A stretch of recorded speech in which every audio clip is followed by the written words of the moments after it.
Meet the editors.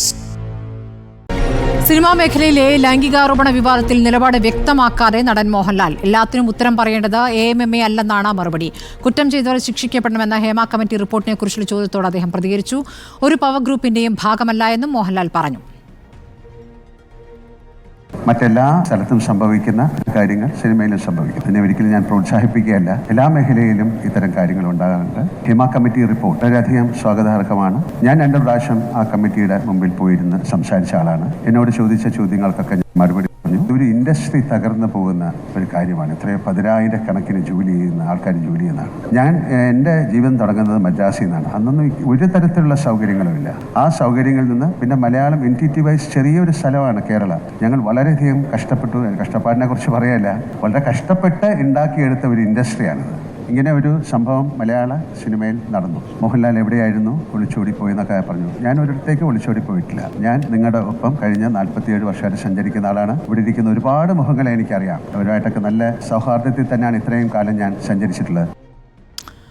മോഹൻലാലിനെ വേദിയിലിരുത്തി ചലച്ചിത്ര മേഖലയെ വിമർശിക്കുകയായിരുന്നു മുഖ്യമന്ത്രി. ജനങ്ങളുടെ ആരാധന ധാർമ്മിക മൂല്യമായി തിരിച്ചു നൽകാൻ താരങ്ങൾക്ക് കടമയുണ്ട്. കലാകാരികൾക്ക് മുന്നിൽ ഉപാധികൾ വയ്ക്കരുതെന്നും ചലച്ചിത്ര രംഗത്തെ ശുദ്ധീകരിക്കാനാണ് സർക്കാർ നടപടികളെന്നും മുഖ്യമന്ത്രി പ്രതികരിച്ചു.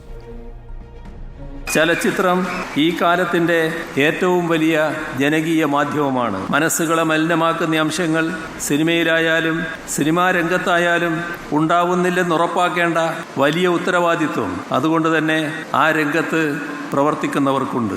ജനങ്ങൾ നൽകുന്ന വലിയ സ്നേഹവും ആരാധനയുമൊക്കെ അവർക്ക് ധാർമ്മിക മൂല്യങ്ങൾ പകർന്നു കൊടുക്കുന്ന തരത്തിൽ തിരിച്ചു കൊടുക്കാനുള്ള ചുമതലയും കടമയും ഉത്തരവാദിത്വവും ഉണ്ടെന്ന് അർത്ഥം. സ്ത്രീകൾക്ക് നിർഭയമായി കടന്നു വന്ന് തങ്ങളുടെ കഴിവുകൾ തെളിയിക്കാനുള്ള എല്ലാ സ്വതന്ത്രാവസരങ്ങളും ചലച്ചിത്ര രംഗത്തുണ്ടാവണം. കലാകാരികളുടെ മുൻപിൽ ഒരുവിധ ഉപാധികളും ഉണ്ടാവരുത്. കലേതരമായ ഒരു വ്യവസ്ഥയും ഉണ്ടാവരുത്. ഈ കാര്യം മോഹൻലാലിനെ വേദിയിലിരുത്തിക്കൊണ്ടുള്ള പിണറായി വിജയന്റെ പ്രസംഗമാണ് കേട്ടത്. മോഹൻലാലിനെ അതേപോലെ പുകഴ്ത്തുകയും അദ്ദേഹം ചെയ്തിട്ടുണ്ട്.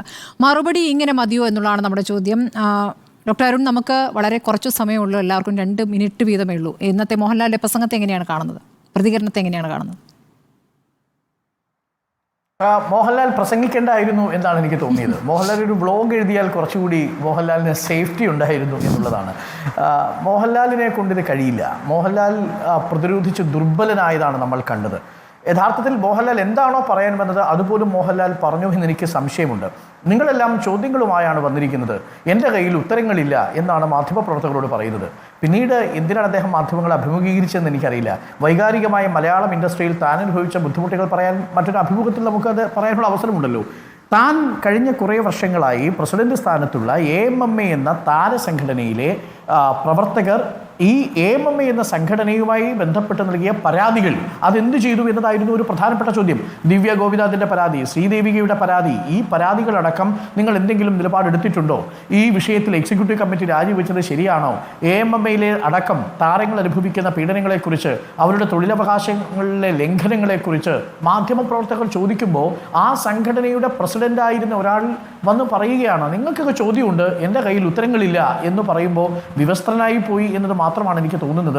മാത്രമല്ല അതൊരു എന്താണ് നമ്മൾ മോഹൻലാൽ പോലെയുള്ളൊരു നടൻ, ഇപ്പോൾ പൃഥ്വിരാജ് വന്ന് കാര്യങ്ങൾ കുറേയൊക്കെ വിശദീകരിക്കാൻ ശ്രമിച്ചു. പക്ഷേ പൃഥ്വിരാജ് പറഞ്ഞതിലൊക്കെ വൈരുദ്ധ്യങ്ങളുണ്ട് എന്നുള്ളത് പിന്നീട് നമ്മൾ മനസ്സിലാക്കി. എങ്കിൽ പോലും മാധ്യമങ്ങളുടെ ചോദ്യത്തിന് ഒരു ധാരണയുടെ അടിസ്ഥാനത്തിൽ അദ്ദേഹത്തിന് മറുപടി പറയാൻ കഴിഞ്ഞു എന്നുള്ളതാണ്. ഇതിൻ്റെ പ്രധാനപ്പെട്ട പ്രശ്നം ഈ ഒളിച്ചോട്ടമായിരുന്നു ഇതിലും ഭേദം. ഒളിച്ചോടിയതാണ് യഥാർത്ഥത്തിൽ എക്സിക്യൂട്ടീവ് കമ്മിറ്റി രാജിവെച്ചുകൊണ്ട്. പക്ഷേ അതിനുശേഷം ഇപ്പോൾ KCL പോലെയുള്ളൊരു സ്ഥാപനത്തിൻ്റെ ബ്രാൻഡ് അംബാസഡറായി വന്ന മാധ്യമങ്ങളെ അഭിമുഖീകരിക്കേണ്ടി വരുന്ന സാഹചര്യം ഉണ്ടാവും. എത്ര കാലം ഇങ്ങനെ ഒളിച്ചോടും? അതുകൊണ്ട് ഞാൻ മറുപടി പറയാൻ അദ്ദേഹം തയ്യാറായി വന്നു. പക്ഷേ പറഞ്ഞതെല്ലാം പരമാബദ്ധമാണ്. നിങ്ങളും കൂടി തയ്യാറെടുക്കൂ. എന്ത് തയ്യാറെടുക്കാനാണ്? AMMA എന്ന് പറയുന്ന സംഘടന, ആ സംഘടനയിലെ വലിയ താരങ്ങൾ, ഒരു സിനിമയുടെ മുടക്ക് മുതലിൻ്റെ 75% ഈ താരങ്ങൾ വാങ്ങുമ്പോൾ ആ താരങ്ങൾ ഒരു നിലപാടെടുത്താൽ ആ പ്രൊഡ്യൂസർക്ക് അത് സാധ്യമാക്കി കൊടുത്തേ പറ്റൂ. ഈ താരം ഒരു നിലപാടെടുക്കട്ടെ. ഞങ്ങളുടെ ഷൂട്ടിംഗ് സെറ്റുകളിൽ സിനിമയുടെയൊക്കെ തുടക്കത്തിൽ എഴുതി കാണിക്കുമല്ലോ, ഈ സിനിമാ ചിത്രീകരണ വേളയിൽ ഒരു ജീവിയും പീഡിപ്പിക്കപ്പെട്ടിട്ടില്ല എന്ന് എഴുതി കാണിക്കുന്നത് പോലെ ഈ സിനിമയുടെ ചിത്രീകരണ വേളയിൽ ഒരു ജൂനിയർ ആർട്ടിസ്റ്റും ഒരു സ്ത്രീ പ്രവർത്തകയും പീഡിപ്പിക്കപ്പെട്ടിട്ടില്ല എന്നത് ഉറപ്പുവരുത്താനുള്ള ബാധ്യത ഈ താരരാജാക്കന്മാർ എടുത്തിരുന്നുവെങ്കിൽ കുറയാവുന്ന പ്രശ്നമല്ലേ ഉള്ളൂ. അവർക്ക് ആവശ്യമായിട്ടുള്ള തൊഴിലവകാശങ്ങൾ സംരക്ഷിക്കണമെന്ന് ഉറപ്പ് നൽകണമെന്ന് ഈ പ്രൊഡ്യൂസർമാരോട് കോൾ ഷീറ്റിന് വേണ്ടി വരുന്ന സാഹചര്യങ്ങളിൽ പറഞ്ഞാൽ തീരാവുന്ന പ്രശ്നമല്ലേ ഉള്ളൂ. പക്ഷേ ഇതൊന്നും ഇവർ എടുത്തിട്ടില്ലെന്ന് മാത്രമല്ല, ഇതൊന്നും അറിഞ്ഞിട്ടില്ല, ഞങ്ങൾക്കിതെങ്ങനെ അറിയാനാണ് എന്ന് അദ്ദേഹം ചോദിക്കുമ്പോൾ അദ്ദേഹം യഥാർത്ഥത്തിൽ അമ്പും വില്ലും എല്ലാം നഷ്ടപ്പെട്ട് നിരായുധനായി പോയ പോരാളിയെ പോലെയാണ് ഇന്ന് മോഹൻലാലിനെ കണ്ടത് എന്നതാണ് ദൗർഭാഗ്യകരമായ കാഴ്ചയാണ്. പക്ഷേ മോഹൻലാലിന് ഇതിനും അപ്പുറമൊന്നും നമ്മൾ പ്രതീക്ഷിച്ചിരുന്നില്ല. അതുകൊണ്ടാണ് ഞാൻ തുടക്കത്തിൽ പറഞ്ഞതുപോലെ മോഹൻലാൽ ഒരു ബ്ലോഗ് എഴുതിയിരുന്നെങ്കിൽ കുറച്ചുകൂടി അദ്ദേഹത്തിന് ഒരു പ്രതിരോധം കിട്ടിയേനെ എന്നാണ് ഞാൻ മനസ്സിലാക്കുന്നത്. സ്മൃതി, തീർച്ചയായും മറുപടി ഇങ്ങനെ മതിയോ എന്ന ചോദ്യത്തിന് മറുപടി ഇങ്ങനെ പോരാ എന്നുള്ളത് തന്നെയാണ് നമ്മുടെ അഭിപ്രായം. എൻ്റെ അഭിപ്രായം അത് തന്നെയാണ്. പക്ഷേ മോഹൻലാൽ എന്ന നടൻ സിനിമയിൽ വാചാലനാകുന്ന പോലെ, സിനിമയിൽ അദ്ദേഹം പ്രതികരിക്കുന്നത് പോലെ പുറത്ത് അദ്ദേഹത്തിന് പ്രതികരിക്കാനുള്ള ഒരു കഴിവ് ഇപ്പോൾ പൃഥ്വിരാജിനെ പോലെ അദ്ദേഹത്തിനില്ല എന്നാണ് ഞാൻ മനസ്സിലാക്കുന്നത്. പാർവതി തിരുവുത്തനെ പോലെ അങ്ങനെ കൃത്യമായി ആർട്ടിക്കുലേറ്റ് ചെയ്ത് കാര്യങ്ങൾ പറയാനുള്ള ഒരു കഴിവ് അദ്ദേഹത്തിനില്ല എന്നാണ് ഞാൻ മനസ്സിലാക്കുന്നത്. സിനിമാ മേഖലയെക്കുറിച്ച് അദ്ദേഹത്തിന് പറയാൻ സാധിക്കുമായിരിക്കും, പക്ഷേ സിനിമാ മേഖലയുമായി ബന്ധപ്പെട്ട ഒരു വിവാദത്തിൽ അങ്ങനെ പ്രതികരിക്കാൻ അദ്ദേഹത്തിന് അറിയില്ല. അതിനപ്പുറം തന്നെ ഈ AMMA എന്ന സംഘടന ഒരു കുടുംബമാണ് എന്ന് അദ്ദേഹം പറയുമ്പോൾ അതിൽ മറ്റ് നിയമങ്ങളൊന്നും ബാധകമല്ല, ചട്ടങ്ങൾ ബാധകമല്ല, തൊഴിൽ നിയമങ്ങൾ ബാധകമല്ല എന്ന രൂപത്തിൽ അദ്ദേഹം അതിനെ പറഞ്ഞു വെക്കുകയാണ്. ഒരു കുടുംബമായിട്ട് തന്നെ ആണെങ്കിൽ തന്നെ ആ കുടുംബത്തിന് അകത്ത് എങ്ങനെ പെരുമാറണം, അതിനകത്തുണ്ടായ പ്രശ്നങ്ങൾ, അതിനോട് എങ്ങനെ ഇവർ റെസ്പോണ്ട് ചെയ്തു എന്ന ചോദ്യമൊക്കെ വരുന്നുണ്ട്. അപ്പോൾ അദ്ദേഹം ഇങ്ങനെ റിക്വസ്റ്റ് ചെയ്യുകയാണ്, ദയവ് ചെയ്ത് ചോദ്യങ്ങൾ ചോദിക്കരുത്, എൻ്റെ പക്കൽ മറുപടിയില്ല. അതൊരു നമുക്കൊരു സഹതാപം ഉണ്ടാകുന്ന ഒരു സാഹചര്യം അദ്ദേഹം തന്നെ സൃഷ്ടിച്ചു. നേരത്തെ ഡോക്ടർ അരുൺ ചൂണ്ടിക്കാണിച്ചതുപോലെ വേണ്ടിയിരുന്നില്ല, ഈ പ്രതികരണം വേണ്ടിയിരുന്നില്ല. ഒരുപക്ഷെ അദ്ദേഹത്തിന് മേൽ സമ്മർദ്ദം ഉണ്ടായിരുന്നിരിക്കാം. ഈ ഒളിച്ചോടി എന്നുള്ള പ്രതികരണം അതിശക്തമായി ഇവിടെ മാത്രമല്ല ദേശീയ തലത്തിൽ തന്നെ അദ്ദേഹത്തിന് കേൾക്കേണ്ടി വന്നു. ഇന്നിപ്പോൾ ശോഭാടെ NDTVയുടെ ചർച്ചയിൽ സംസാരിക്കുമ്പോൾ പറയുന്നത് മോഹൻലാൽ എന്തുകൊണ്ട് ഇതിൽ പ്രതികരിക്കുന്നില്ല എന്ന് തന്നെയാണ്. അപ്പോൾ അങ്ങനെ എല്ലായിടത്തുനിന്നും വരുന്ന ഒരു സമ്മർദ്ദത്തിൻ്റെ ഭാഗമായിട്ടായിരിക്കും അദ്ദേഹം എന്ന പരിപാടിക്ക് ശേഷം സംസാരിക്കാമെന്ന് പറഞ്ഞാൽ ഒരു 2 മണിക്കൂറെങ്കിലും മാധ്യമപ്രവർത്തകർ കാത്തു നിന്ന ശേഷമാണ് അദ്ദേഹം പ്രതികരിച്ചത്. ഇരുന്ന് പോലും മറുപടി പറയാഞ്ഞത് പറഞ്ഞങ്ങ് പോകാമെന്നുള്ളത് കൊണ്ടാണെന്ന് തോന്നുന്നു. പക്ഷേ വീണ്ടും അദ്ദേഹത്തിന് 2-3 ചോദ്യങ്ങളെങ്കിലും നമ്മുടെ റോഷിവാലിൻ്റെ അടക്കം 2-3 ചോദ്യങ്ങൾ അദ്ദേഹത്തിന് നേരിടേണ്ടി വന്നിട്ടുണ്ട്. പക്ഷേ ഒരു മറുപടിയും കൃത്യമായിരുന്നില്ല എന്ന് മാത്രം. ഒന്നിച്ച് നീങ്ങാമെന്നൊക്കെ പറയുമ്പോൾ സിനിമാ മേഖലയെ തകർക്കണം എന്നാണ് ചിലർ ശ്രമിക്കുന്നതെന്ന് പറയുമ്പോൾ തകർക്കാൻ ഇവിടെ ആരും ആഗ്രഹിക്കുന്നില്ലല്ലോ. സിനിമാ മേഖലയ്ക്കകത്തെ അപജയം ചൂണ്ടിക്കാണിച്ച ഒരു റിപ്പോർട്ട് വരുമ്പോൾ ആ റിപ്പോർട്ടിനനുസരിച്ച് നടപടി ഉണ്ടാവുക എന്നത് മാത്രമാണ്.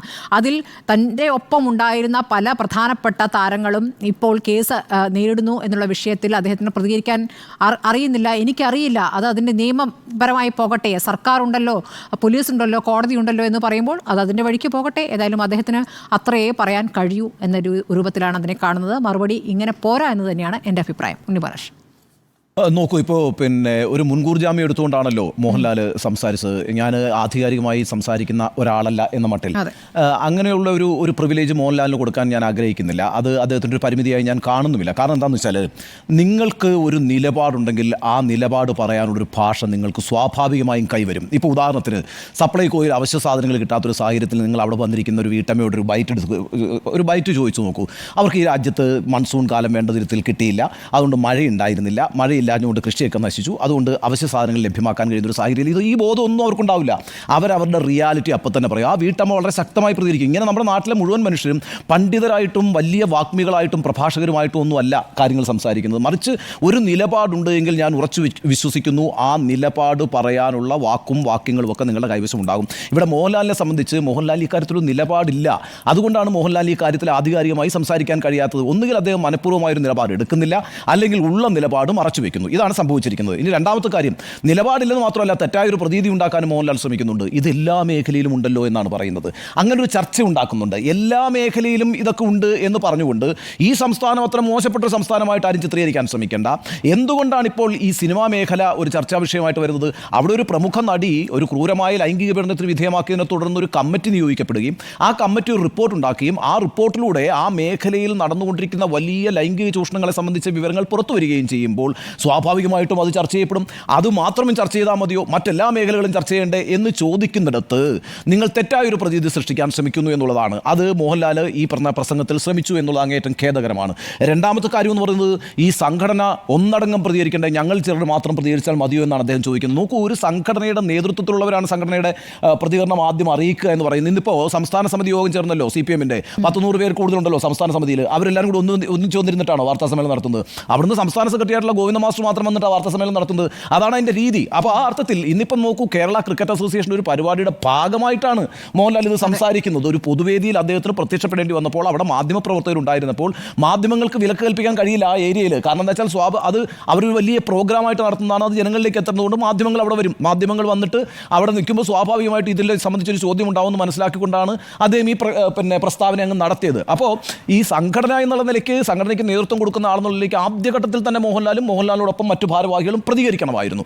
അക്കാര്യത്തിൽ മോഹൻലാൽ പറഞ്ഞത് തെറ്റായ കാര്യമാണ്. ഇനി ഈ വ്യവസായത്തെ നശിപ്പിക്കരുത് എന്നാണ് അദ്ദേഹം ഒരു അഭ്യർത്ഥന നടത്തുന്നത്. എന്തൊരു അത്ഭുതകരമായ ഒരു പ്രസ്താവനയായിട്ടാണ് ഞാനതിനെ കാണുന്നത്.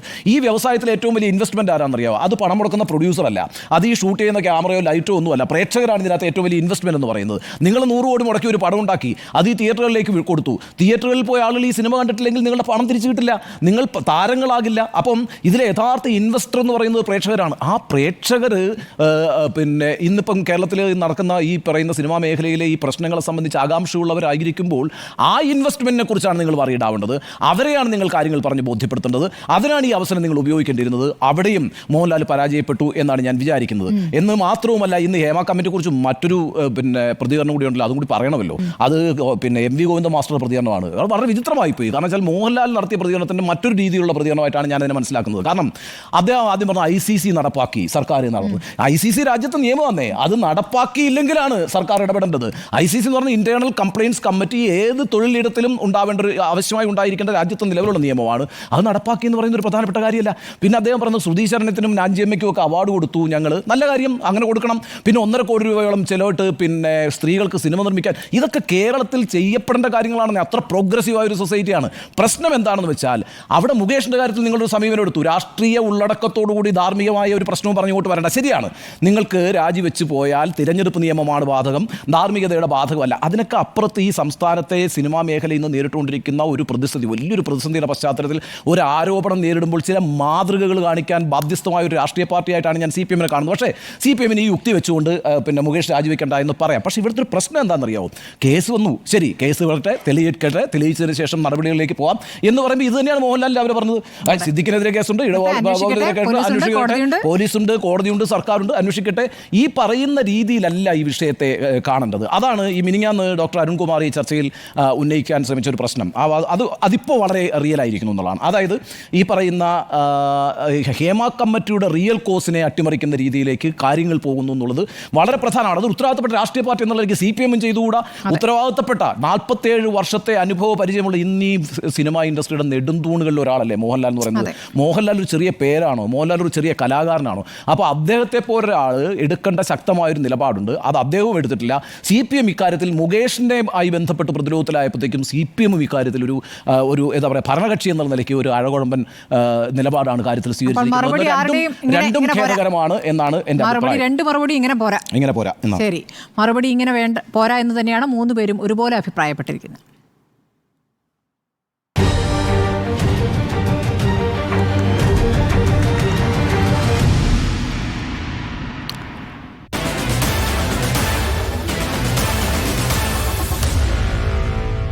Meet the editors.